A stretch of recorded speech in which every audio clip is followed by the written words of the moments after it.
J. Lee. This is J. Lee's Corner. And this is an edition of Car Conversations on J. Lee's Corner. Okay. I hope everyone is having a great day. It is Friday Eve, which I love. I love Fridays even more. Okay.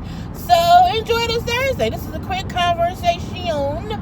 I was like, what am I going to talk about? Oh, if you have not done so already, please take a moment to subscribe to my channel and become a whole Jamie,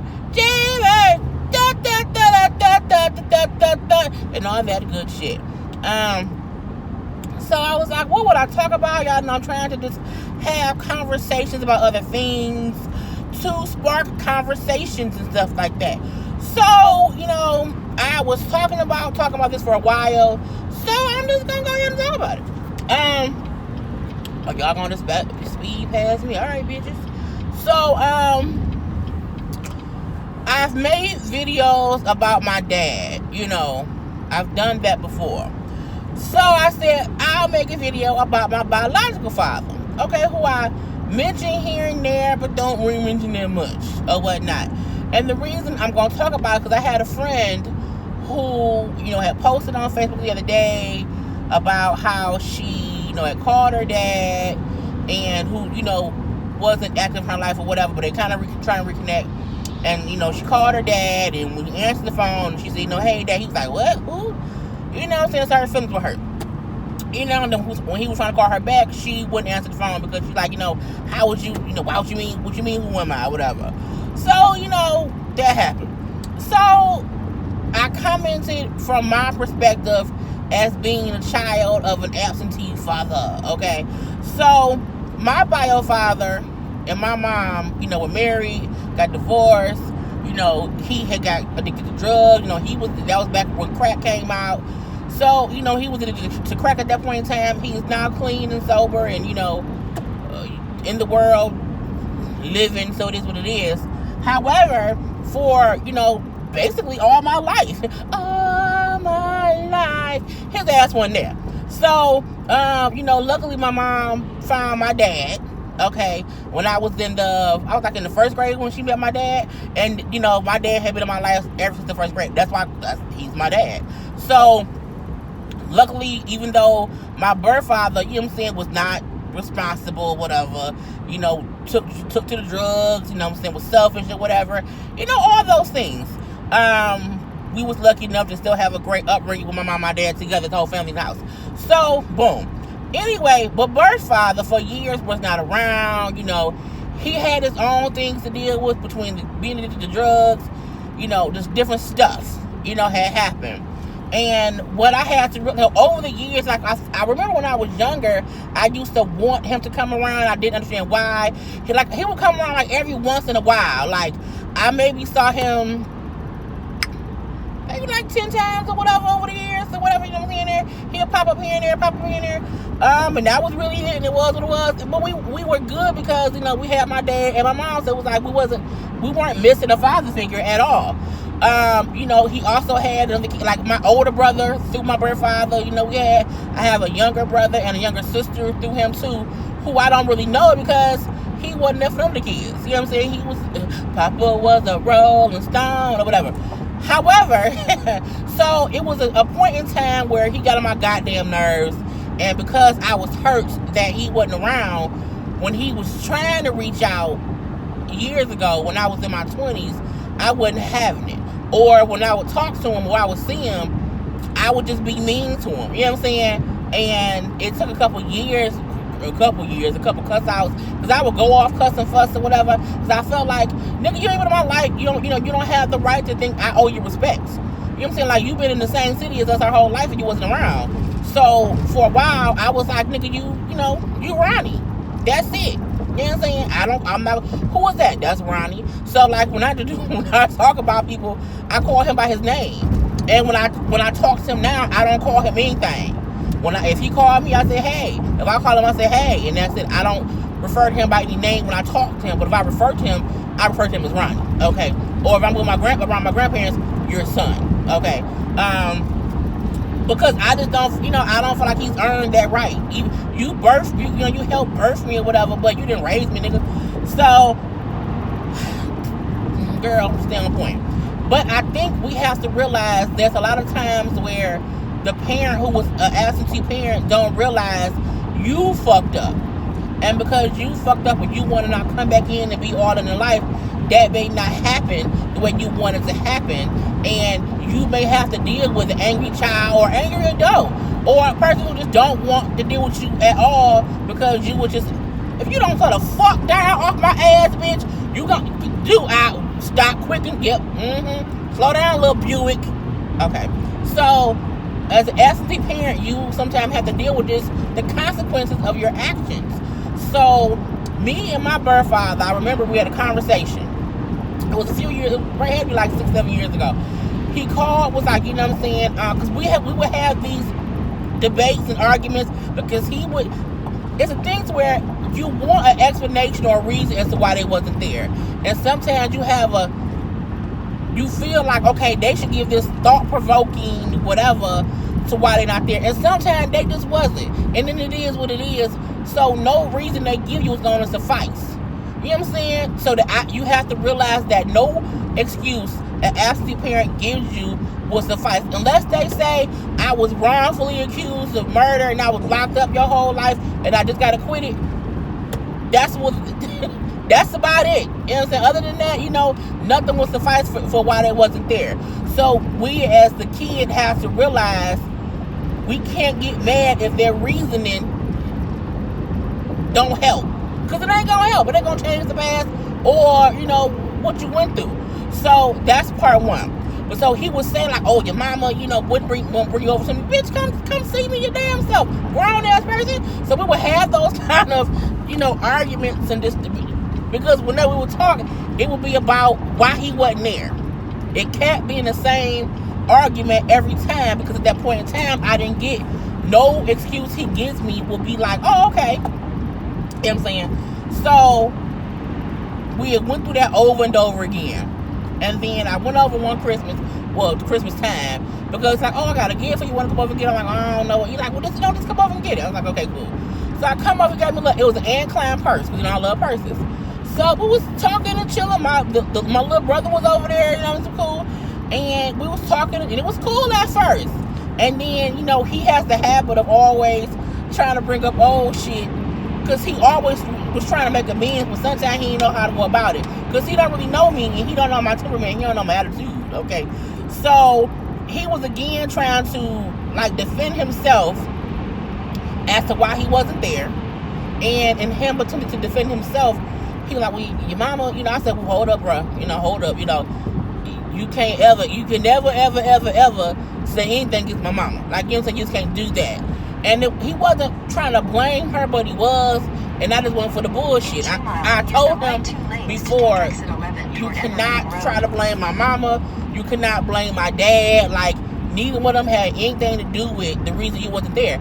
Even though he felt replaced. And I said, well, nigga, you left the place open to be replaced. So what you gonna do? Anyway, so, it was that whole conversation.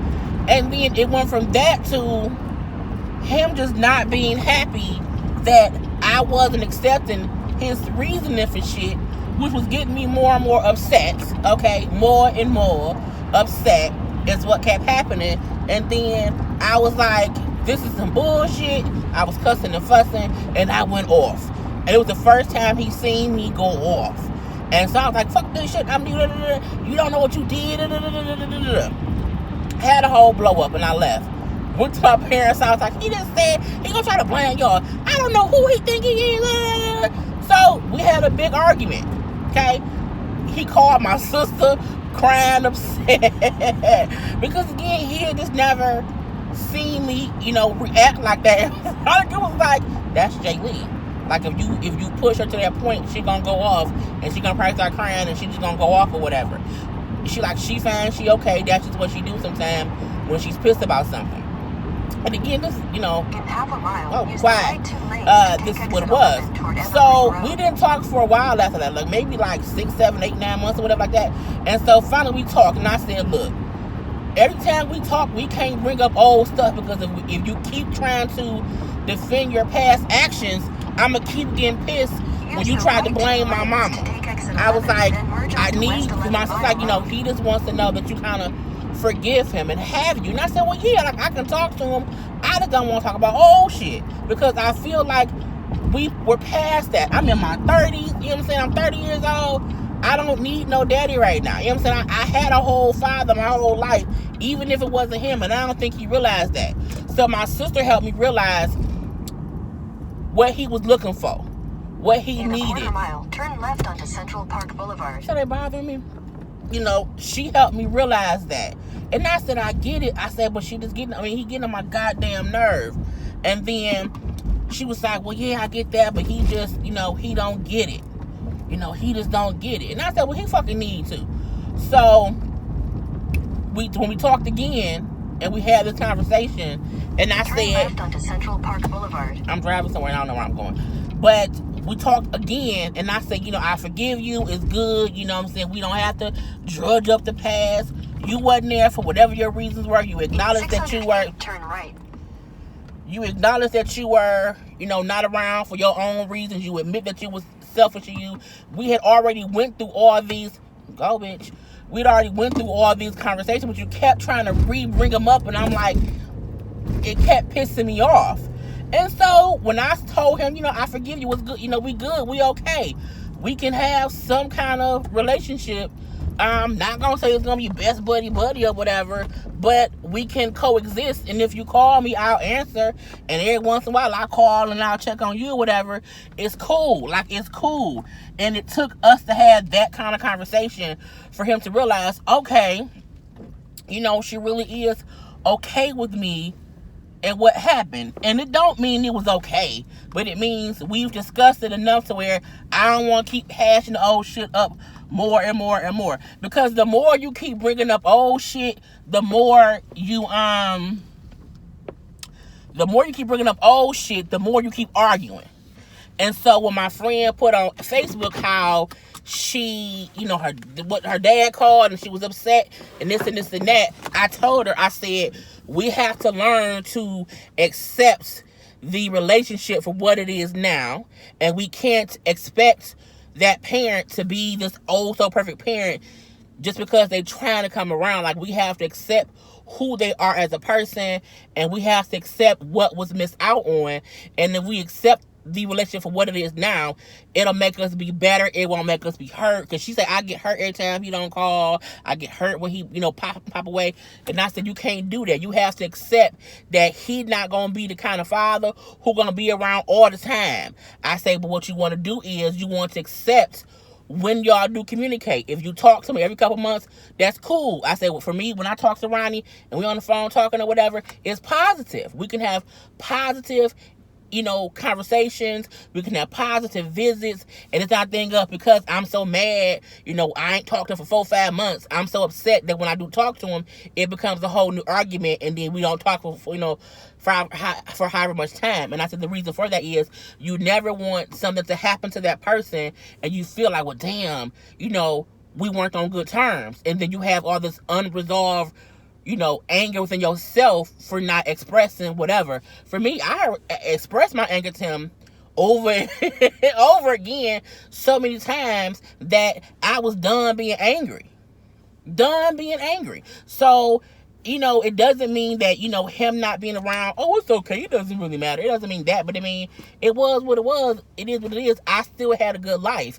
I had a wonderful father in my life who loved me dearly, and, when my dad passed away, that shit was horrible. So I feel like I don't want to have bad blood with my birth father because, when and if he does, well, not if, but, when he does, whenever that is, I want to have a clear conscious of I'm not holding on to something I did not say to him, or I don't want to hold like I was holding a grudge. You know what I'm saying? Because that shit will fester in you and just eat away at you. So for me and my birth father good now. You know what I'm saying? I talk to him every once in a while. He got my number. I got his. At one point, I texted him. I think what was it?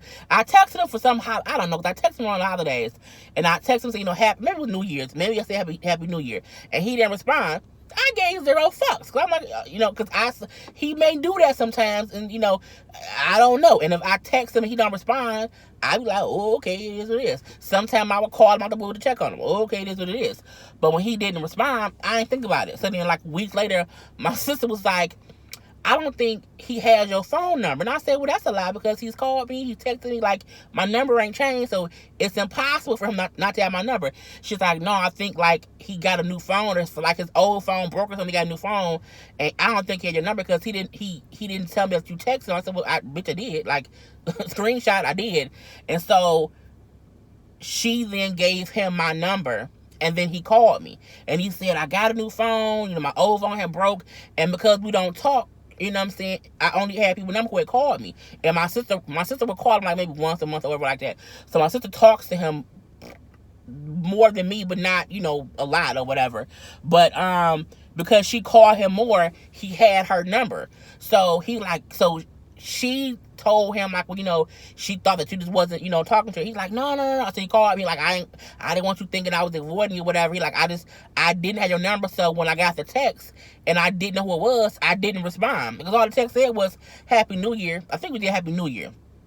He was like, people don't really respond to that. And I was like, I don't care. So, but it was think of, had I been upset about it, had I felt like he don't want to talk to me, grr, I would have been upset. But I was like, no, it was really thing of, he got a new phone and like, and didn't have my number because I don't call him that often.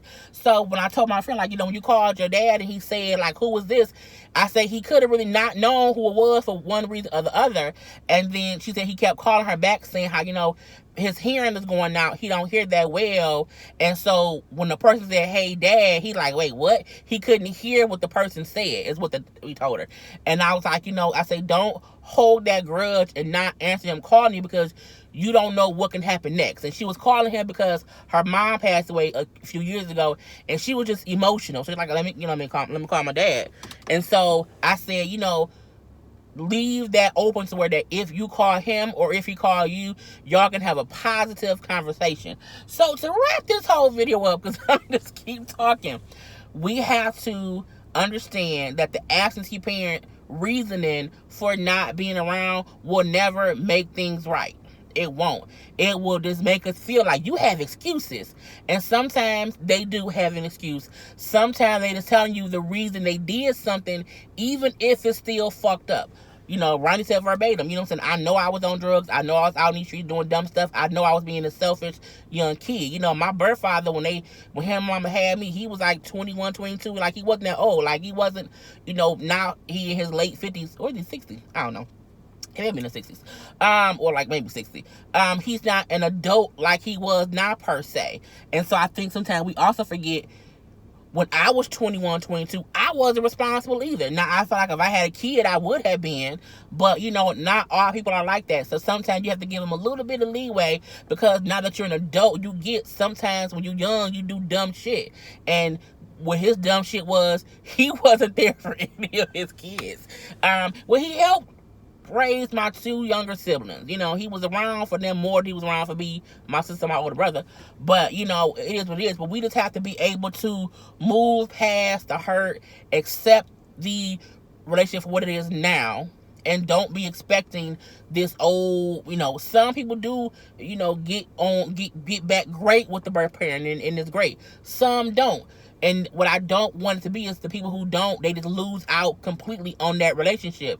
You have to just accept it for what it is and stop trying to punish that person because you were hurt. Because it would just be a whole cycle of pain and bullshit or whatever. I have a great life.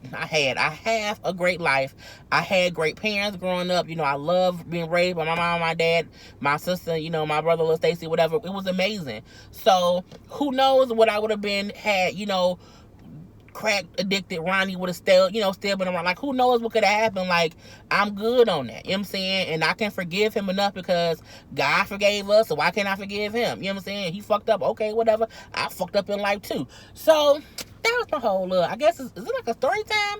Oh no, it's a conversation. Anyway, I gotta get into this little business officer, whatever. And I'll talk to y'all later. I love you all. Peace and blessings. Peace.